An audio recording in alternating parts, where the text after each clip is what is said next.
અનુમાન મુજબના નંબર્સ છે. નફામાં 24%, આવકમાં 14%નો ગ્રોથ છે. માર્જિન્સ જે છે એ આપણને ફ્લેટ રહેતા બતાવી રહ્યા છે, પરંતુ જે રીતે નંબર્સ કંપની આપણને અહીંથી બતાવ્યા છે, એબીટામાં પણ એક સુધાર છે. આપ કઈ રીતે જોઈ રહ્યા છો બજાજ ઓટો?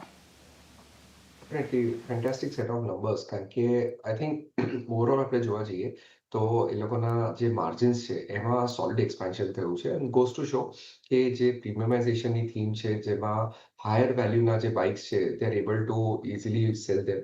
અને પોસ્ટ જીએસટી આઈ થિંક ચોક્કસપણે એક મોટો ઇમ્પેટસ આવ્યો. અને lot of two wheeler companies એ લોકોએ ઇવન બિફોર જીએસટીના રેટ્સ લાગુ નથી થયા, તે started growing the volume by giving early bird discounts. તો એવા સંદર્ભમાં આઈ થિંક માર્જિન્સ એ લોકોએ બહુ સારા હેલ્ડ કર્યા છે.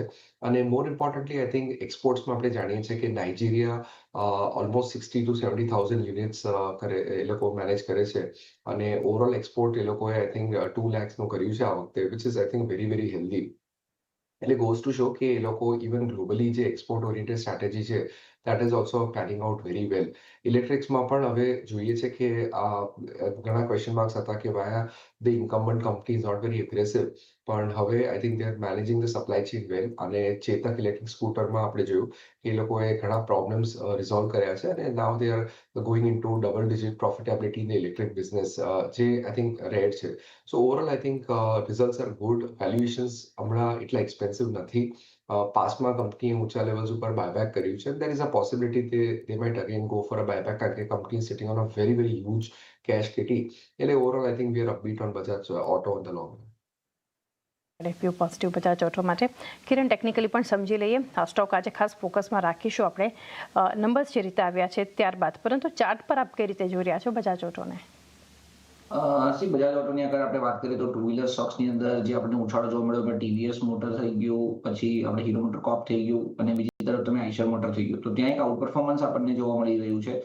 પરંતુ બજાજ ઓટોમાં આપણે જોયું કે જે 13,000ના લેવલથી કરેક્શન્સ આવ્યું, ઓલમોસ્ટ 50%નું કરેક્શન્સ આપણે જોયું. ત્યાંથી જે ઉછાળો આવ્યો છે, ઉછાળો હજી કોઈ મેજર આપણને રિકવરી નથી દેખાડી રહ્યું. પરંતુ પોઝિટિવ વસ્તુ એ છે કે સ્ટોક એની ઇમ્પોર્ટન્ટ મૂવિંગ એવરેજીસ લાઈક 200ના ઉપર ટ્રેડ કરી રહ્યું છે.